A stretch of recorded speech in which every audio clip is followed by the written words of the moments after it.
Did you know in Over the Hedge? There's a mistake when RJ activates the life raft, as we can originally see that Vincent doesn't have any food in his hands since he just switched positions. But a second later, RJ looks back and you can see at least 3 chip containers in his arms and around him. When Vincent wakes up to find RJ stealing from him, RJ starts to back up in a panic, and you can spot a small skeleton that belonged to another animal that tried to steal from Vincent. When Vincent mentions that Spuddy slogan, he says, "'Cause with Spuddy, enough just isn't enough." And this slogan, along with the can's design, is based off of the Pringles brand, where their slogan says, "Once you pop, you can't stop." After RJ's left to regather Vincent's food, he notices some food sitting on a rest area bench. This is clearly some subtle product placement, as the design of the bucket and cup is the same as the one seen on Wendy's combo containers at the time. When RJ reads through the advertisement, you can see that the store's having a massive sale, with all of their items having their prices cut. But they're a very stingy company, as all of the items only have 3 cents taken off their original price. When the animals find the hedge, Hammy tries to come up with a name for it. Let's call it Steve. Steve? It's a pretty name. Steve sounds nice. And this is actually the name of the actor who provided Hammy's voice in this film, Steve Carell. There's a mistake when Vern goes to the other side of the hedge, as you can see specific topiaries and lawn statues from Vern's perspective, but when RJ climbs the tree to see what he sees, the decorations in the yard are different. When Vern flies over a house, you can see a dish satellite attached to the roof, and in order to get away with brand names in the film, the brand of the dish is called SATLT TV, as a play on the real-life satellite TV company. When RJ shows up, he calls Vern by a playful title. "It is not to be feared, my amphibious friend." And this starts a trend in the film where Vern is never actually called by his real species, and him being called an amphibian here is a mistake, as he's actually a reptile. When RJ pulls out all sorts of items from his bag, one of the toys that he takes out is an old-fashioned troll doll. And DreamWorks Animation would eventually take over the Trolls franchise in films and a TV series, and they also handled this film.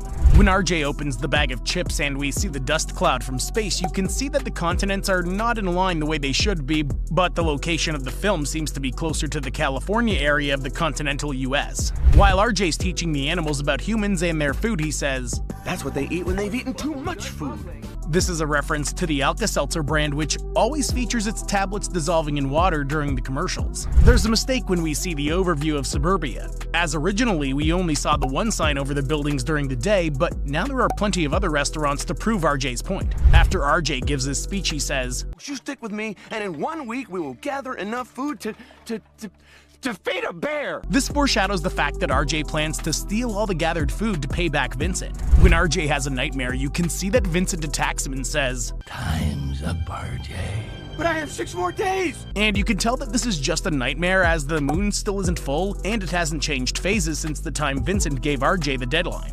When the animals are trying to start gathering food for the next winter, Hammy tries to make a chip from bark and pollen, and the chip brand that he's trying to imitate is Triscuit. After Hammy points out that rabbits are cute, RJ clarifies what he said by saying, "Rabid, not rabbit." And when he says rabbit, he actually shows his top teeth and wiggles his nose like a rabbit naturally does. When RJ prints off some of the pictures that he's taken, one of them shows the forest animals raising a sub on top of their log, and they do so in a way that resembles the soldiers from Iwo Jima. When Vern tries to reprimand RJ for involving his family, he ends up getting crushed by the cooler, and it hits him so hard that he actually leaves an impact crater on the asphalt. When Ozzy's giving his death monologue, he finishes it off by saying,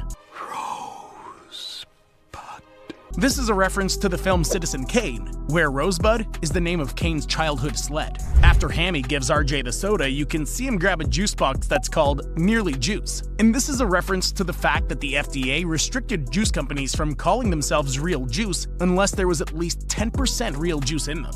When RJ turns on his TV, one of the channels has a doctor giving people advice. "Get real, Kevin, because when you feel like a dirtbag, it's because you're a dirtbag, right? So just own it. Just say it out loud. I am a dirtbag."